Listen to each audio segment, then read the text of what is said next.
Herkese salam. Bu videomda size 8 sınıf informatika kitabından səhifə 32-də olan ümumiləşdirici sual və tapşırıqların izahını təqdim edəcəyəm. Birinci sualda deyilir ki, multimedia termini proqram təminatı yoxsa aparat təminatı ilə bağlıdır. Proqram təminatı bilirik ki, kompüterdə olan proqramlar nəzərdə tutulur. Aparat təminatı deyəndə isə onun hissələridir, yəni ona kənardan və ya kənardan qoşulan, özündə olan, məsələn, klaviatura, sıçan, sonra proyektor, plotter, bunlar nəzərdə tutulur. Proqram təminatına aiddir. Niyə? Çünki multimedia proqramları var. Proqramdır. 2-də 8 megapiksel neçə pikseldir? 1 megapikselimiz elə bir ki, 1 megapikselimiz 1 milyondursa 8 onun da 8'in vuracaq milyonu olacaq 8 milyon. C variantı. 3-də müasir rəqəmsal fotokameralarda çəkilmiş şəkillər hansı daşıyıcıda saxlanılır? Fotokameranın yaddaşında, yəni yaddaş kartı deyək. 4-də rəqəmsal fotokameralarda yoxsa video kameralarda daha yüksək keyfiyyətli şəkil çəkmək mümkündür. Səbəbini izah edin. Rəqəmsal fotokameralarda daha yüksək olur. Səbəbi də odur ki, onlar sabit şəkillər üçün daha yüksək rezolyasiya və optik sistemə malikdirlər.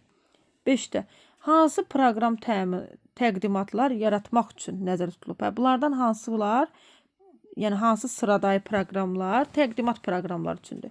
Excel elektron cədvəldir. Office Calc-da buradayıq. LibreOffice Calc-da elektron cədvəldir. Bunlara aidiyyəti yoxdur. B-də Word, Writer və Writer. Bunlar mətn redaktorudur. 3-də PowerPoint, 3-də idi C variantında. PowerPoint təqdimatdır. Impress təqdimatdır. Yəni LibreOffice Impress də təqdimatdır. Burada C variantıdır. Səliqəli yazaq. D-də nədir? Burada da bu təqdimatdır əslində. Amma OpenOffice Draw qrafik redaktorudur uşaqlar. Qrafik redaktorudur. Təqdimat deyil. 6-da bir slayddan növbəti slayda keçid zamanı baş verən hərəkət effekti əslində transition'dır. İndi burada yoxdur. Azərbaycan dilində yazıblar keçid effekti deyə A variantı götürəcəyik.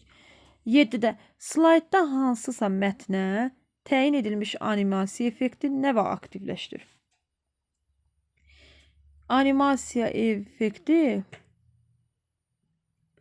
deməli, sıçanın sol düyməsini tıqqıldatdıqda, avtomatik olaraq slayd açıldıqda, effekt təyin edilən zaman seçilmiş variantdan asılı olaraq özündən əvvəlki elementin animasiyası bitdikdə. Burada A variantı olmalıdır. Sizin belə deyək, addım-addımda verilibmi? Sol düyməni tıqqıldatdıqda keçid effekti, animasiya effekti aktivləşməlidir. Sol düyməni. 8-də təqdimatın nümayişini dayandırmaq üçün hansı klavişdən? Nümayişi dayandırmaq üçün S klavişindən istifadə edilir. Burada isə D variantıdır.